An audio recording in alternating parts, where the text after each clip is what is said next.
बिस्मिल्लाहिर्रहमानिर्रहीम। अल्हम्दुलिल्लाहिल्लज़ी हदाना लिहाज़ा वमा कुन्ना लिनख्तदिया लौला अन हदानल्लाह लक़द जाअत रुसुलु रब्बिना बिल हक़ अस्सलातु वस्सलाम बतक़ियत व इकराम मौलाना मौलुल कौनैन जद्दिल हसन वल हुसैन। अम्मा बाद फ़क़त क़ालल्लाहु तबारक व तआला फ़ी हदीसिहिल क़ुदसी विलायतो अली इब्न अबी तालिब हिस्नी मन दखला हिस्नी अमिना मिन अज़ाबी। मवालियान हैदर करार, मोमिनीन किराम, आइए आज की इस मुबारक तारीख़ में अमीर कायनात फ़लक जनाब अबू तुराब मौलाए गदीर की बारगाह में और ख़ुसूसन सुल्तान असर इमाम ज़माना अलैहिस्सलातु वस्सलाम की बारगाह में तैनियत व तबरीक पेश की जाए, इसलिए कि जो असल वारिस होता है उसी की बारगाह में तैनियत व तबरीक पेश की जाती है। आज ईद अकबर है, ईद गदीर है, रोज़ सईद है। तो आज की इस मुबारक तारीख़ में अपने ज़माने के इमाम की बारगाह में हम सब मिलकर के तैनियत व तबरीक पेश करें और उसी के साथ साथ ज़माने के इमाम की बारगाह में इस बात के लिए दुआ करें कि आप ज़माने के इमाम हैं, हमारे निगरां हैं, हमारे सरपरस्त हैं, हम सब का तहफ़्फ़ुज़ आपके ज़िम्मे है और आपने हम तक हमारी अब तक हिफाजतें की हैं। लिहाजा मौला आइंदा भी हम यही चाहते हैं कि आप जुमला मोमिनीन और दुनिया के तमाम तर शियाने हैदर करार का तहफ़्फ़ुज़ फ़रमाएँ और इस वबा को और इस मर्ज़ को तमाम मोमिनीन से दूर फरमाएँ और आपकी सिर्फ़ एक निगाह करम हो जाए तो सारी दुनिया अमन व अमान से भर जाए। आइए अज़ीज़ों, आज उस बारगाह में तैनियत पेश करने के बाद रसूल आज़म की बारगाह में और जनाब अबू तालिब की बारगाह में जुमला साहिबान ईमान की तरफ से तैनियत व तबरीक पेश की जाए, इसलिए कि रोज़ गदीर वो दिन है कि जिस दिन अहले ईमान की ईद है और इससे बढ़ के दुनिया में कोई दूसरी ईद नहीं हो सकती, इसलिए हम इसको ईद अकबर के नाम से जानते हैं। ईद अकबर इसलिए है कि और ईदें तो मुसलमानों की हैं जिसमें शिरकत हो सकती है, लेकिन ये ईद सिर्फ़ साहिबान ईमान की है और उसका सबब यह है कि आज की तारीख़ सिर्फ़ और सिर्फ साहिबान ईमान से मखसूस है। और दुनिया के लोग ये कहते हैं कि जब ये ईद आती है तो शियाने हैदर करार बहुत खुश होते हैं। हम इसलिए खुश होते हैं कि रसूल आज़म ने आज ही के दिन अमीरुल मोमिनीन को गदीर के तपते हुए सहरा में अपने दोनों हाथों पर उठा करके विलायत अली का ऐलान किया था। इसलिए कि पाँचवें मासूम से पूछा गया कि मौला दीन की बुनियाद क्या है, तो मौला ने फरमाया कि दीन की 5 बुनियादें हैं: नमाज, रोज़ा, हज, ज़कात, विलायत। सवाली कहता है कि मौला इसमें सबसे ज़्यादा बुलंद मर्तबा किसको हासिल है, तो मौला ने फरमाया कि विलायत अमीर कायनात को सबसे ज़्यादा बुलंद मर्तबा हासिल है। तो कहने वाला सवाली कहता है कि फ़र्ज़ंद रसूल नमाज अल्लाह की, रोज़ा अल्लाह का, हज अल्लाह की इबादत है, ज़कात अल्लाह का हुक्म है। तो मासूम ने फरमाया कि जब कोई सफ़र में जाता है तो नमाज कसर हो जाती है, जब कोई बीमार होता है तो रोज़ा साक़ित हो जाता है, पैसे न हों और हालात अगर साजगार ना हों तो हज वाजिब नहीं होता, ज़कात निसाब पूरा होने पर दी जाती है, लेकिन विलायत ऐसा वाजिब है कि जो आगोश मादर से लेकर कब्र की मंजिलों तक हर साहिब ईमान पर वाजिब है। लिहाजा आज की तारीख़ हमें अमीर कायनात की बारगाह में पेश करनी है और चूँकि आज की मुबारक तारीख़ वो है कि हम सब रिंदान गदीर के मौके पर पीने के आदी हैं और हमारी क्या बात, हम तो अज़ल से पीने के आदी हैं। अगर ये मैं आदम ने न पी होती तो तौबा कबूल न होती, इस मैं का असर नूह तक पहुँचा तो कश्ती किनारे लगी, ये मैं यूसुफ़ तक पहुँची तो हुस्न बन गई, इस मैं का असर सुलेमान तक आया तो हुकूमत मिल गई, ये मैं दाऊद तक आई तो लहन बनी, ये मैं मूसा ने पी घूट घूट करके पी थी, लिहाजा ताब नज़ारा न ला सके। इस मैं को ईसा ने पिया तो शफायाबी का सलीक़ा आ गया। और इस मैं का सलीक़ा यह है कि अगर कोई होशमंदी के आलम में इसकी मैनोशी के बाद ज़मीन पर मिट्टी का घरौंदा बना दे तो जन्नत का महल हो जाया करता है।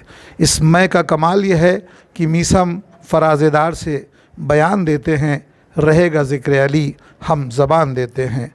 और आज की इस मुनासिबत से फिर मैं 4 मिसरे आपके हवाले कर दूं कि जश्न विलाए नुक़्ते बाह गदीर में कुरान पूरे कद से खड़ा है गदीर में।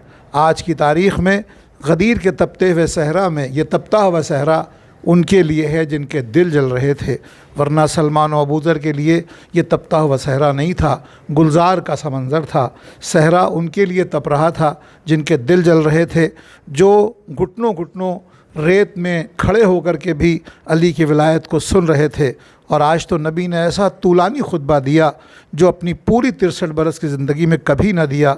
और सरकार ने इस खुतबे को देने के बाद जब सारे लोगों से ये इकरार ले लिया कि क्या मैं तुम्हारे नफ्सों पर तुम्हारा हाकिम नहीं हूँ, तो सब ने एक फ़िक्रा कहा, बला या रसूल अल्लाह, बला या रसूल अल्लाह, बला या रसूल अल्लाह। इन बेअक्लों को क्या पता था कि इनके ज़ोम नाक़िस में बला अब नाजिल होने वाली है। जब रसूल ने इनसे सारी बातों का इकरार ले लिया, तब उसके बाद नबी ने अमीर कायनात फ़लक जनाब अबू तुराब को हाथों पर बुलंद किया, सफ़ेदी बग़ल नमूदार होने लगी। और फिर ये बात जो कही जाती है कि नबी ने ज़ुल्फ़िकार नहीं उठाई, मियाँ जिसने साहिब ज़ुल्फ़िकार को हाथों पर उठा लिया हो उसे ज़ुल्फ़िकार उठाने की क्या ज़रूरत है। जो मकाम मग़रिब रिसालत बना वही मकाम मतल इमामत बन गया। जिस मकाम पर आफ्ताब रिसालत गुरूब सा हुआ वहीं से कमर इमामत बुलंद सा हुआ। इमामत के चिलमन से नबूवत की आवाज़ आई, अल्लाह मौलाया अना मौलल मोमिनीन अला व मन कुंतो मौला हो फ़हाज़ा अलीजुन मौला। ये अली की विलायत का वो किला है जिसमें दाखिल होने वाले को अज़ाब से अमान है। हर एक को इस दाखिले में दाखिल होने की इजाज़त नहीं मिलती। जो दाखिल हो गया वो सलमान है, अबू ज़र है, मिक़दाद है, कंबर है। जो दाखिल ना हुआ वो हारिस मिजाज होकर रह गया। और फिर हारिस तो इस गलत फ़हमी में मारा गया, वो तो ये जानता था कि ये नबी रहमत हैं, बद्दुआ करेंगे नहीं और इनके सामने अज़ाब नाजिल न होगा। लेकिन उसे नहीं पता था कि नबी की मौजूदगी में कभी अज़ाब आए या ना आए। मगर विलायत एक ऐसा अहम तरीन मंज़र है कि अगर विलायत का दुश्मन होगा तो अज़ाब नबी की मौजूदगी में भी आएगा।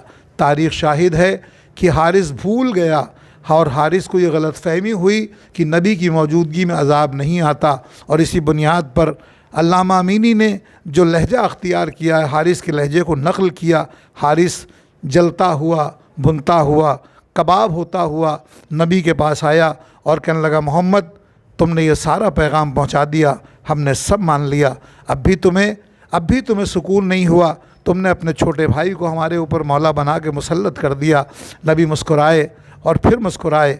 नबी रहमत का कमाल यह है, कोई कितना ही बड़े से बड़ा बदतमीज़ क्यों ना आ जाए, नबी की पेशानी पर शिकन नहीं आती। बदतमीज़ियाँ चाहे नबी के घर में हों या घर से बाहर हों। तारीख़ शाहिद है कि जब उसने फ़िक्रा कहा तो नबी मुस्कुराए, कहने लगा तुमने अपनी तरफ से। नबी ने कहा मैं तो पैगाम बर हूँ, मैं तो कोई इक़दाम कर नहीं सकता। तो कहता है फिर कहा यह सब अल्लाह की जानिब से। विलायत का दुश्मन दुआ का सलीक़ा भूल गया, कहने लगा परवरदिगार अगर ये सब तेरी तरफ से है तो मुझ पर अज़ाब नाजिल कर दे। तारीख़ शाहिद है अभी जुमला नामुकम्मल था और उसने कर दे तक कहा और आसमान से पत्थर आया, सर से आया, पैरों से निकल गया। तारीख़ ने जुमला लिखा, कासिम माकूल चबाया हुआ भूसा। तारीख़ फिर अपने आप को दोहरा गई। जब कल काबे पर वक्त पड़ा था तो उस वक्त अबाबील का लश्कर आया था। आज मौलूद काबा की तौहीन हुई तो पूरा पत्थर आया। इसका मतलब चाहे काबा का मसला हो चाहे मौलूद काबा का मसला हो, अज़ाब का टाइप एक होता है। वहाँ कंकर आया, यहाँ पत्थर आया और हारिस फिन्नार हो गया। हम शियों पर वाजिब है कि साल के 364 दिन हम रो भी सकते हैं, लेकिन गदीर के दिन रोना हमारे ऊपर हराम है, इसलिए कि आज के दिन शैतान रोया, कुफ्र मायूस हुआ। और जब किसी ने पूछा, सरकार जब आपने अली को हाथों पर उठा रखा था तो उस वक्त ऊँट के पीछे से कौन रो रहा था? तो नबी ने मुस्कुरा के आवाज़ दी थी, शैतान रोया, इब्लीस रोया। आइए हम सब मोमिनीन मिल करके इस जश्न को मनाएं, अपने बच्चों को अच्छे लिबास पहनाएं, उनको खुशबू लगाएं और उनको अच्छे खाने खिलाएं और अपने घर में मेहमानों को दावत दें और उनको मदऊ करें और महल्ले पड़ोस में शीरीनी तकसीम करें। और इस लॉकडाउन के ज़माने में भी हम ये सारी चीज़ें कर सकते हैं, मुहैया कर सकते हैं। और जब कोई सवाल करे कि क्या कर रहे हो, तो ये बता दीजिए कि आज हमारी ईद अकबर है, पूरी दुनिया में हम शियों की सबसे बड़ी ईद है। व आखिर दावाना अनिल हम्दो लिल्लाहि रब्बिल आलमीन।